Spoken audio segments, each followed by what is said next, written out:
नमस्कार दोस्तों, मेरा नाम है डीपी पांडे और आज के इस वीडियो में ऑनरेबल सुप्रीम कोर्ट के एक महत्वपूर्ण जजमेंट के बारे में बात करेंगे।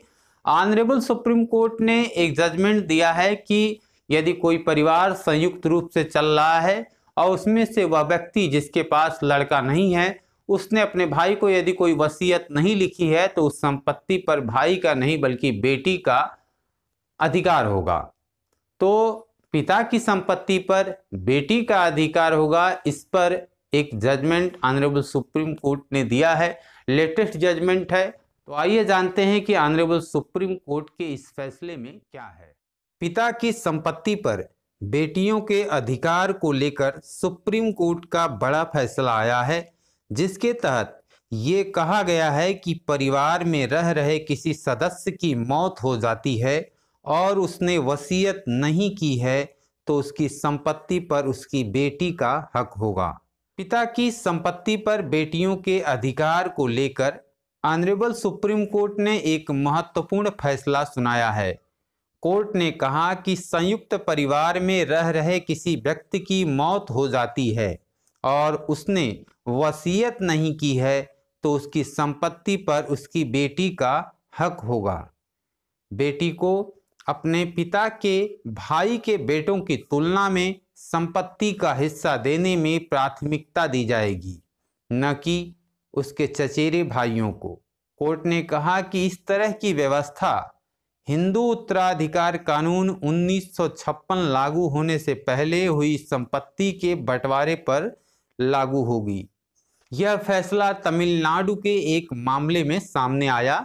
इस मामले में पिता की मृत्यु 1949 में हो गई थी। उन्होंने अपनी कमाई हुई और बंटवारे से मिली संपत्ति की वसीयत नहीं की थी।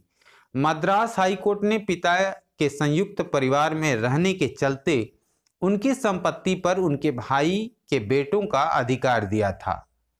अब मामला जब ऑनरेबल सुप्रीम कोर्ट में गया तो कोर्ट ने पिता की इकलौती बेटी के पक्ष में फैसला सुना दिया है।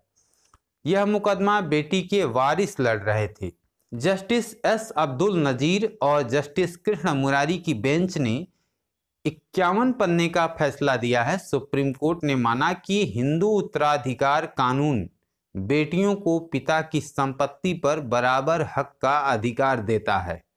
शीर्ष अदालत ने कहा कि यह कानून लागू होने से पहले की धार्मिक व्यवस्था में भी महिलाओं की संपत्ति के अधिकार की मान्यता प्राप्त थी। पहले भी कई फैसलों में यह बात सामने आ चुकी है कि अगर किसी व्यक्ति का कोई बेटा न हो तो भी उसकी संपत्ति उसके भाई के बेटों की बजाय उसकी बेटी को दी जाएगी। यह व्यवस्था उस व्यक्ति की अपनी तरफ से अर्जित संपत्ति के साथ साथ उसे खानदानी बंटवारे में मिली संपत्ति पर भी लागू होती है।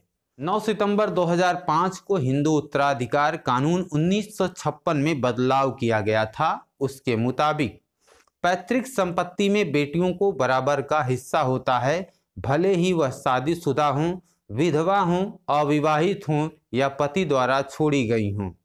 विरासत में मिली संपत्ति में बेटी का जन्म से ही हिस्सा बन जाता है, जबकि पिता की खुद की खरीदी हुई संपत्ति वसीयत के अनुसार बांटी जाती है। हालांकि इस बदलाव का लाभ उन्हीं बेटियों के लिए था जिनके पिता 9 सितंबर 2005 को जीवित हों। अगर उनके पिता की मौत इससे पहले हो चुकी हो तब बेटी का अपनी पैतृक संपत्ति पर हक नहीं माना जाएगा।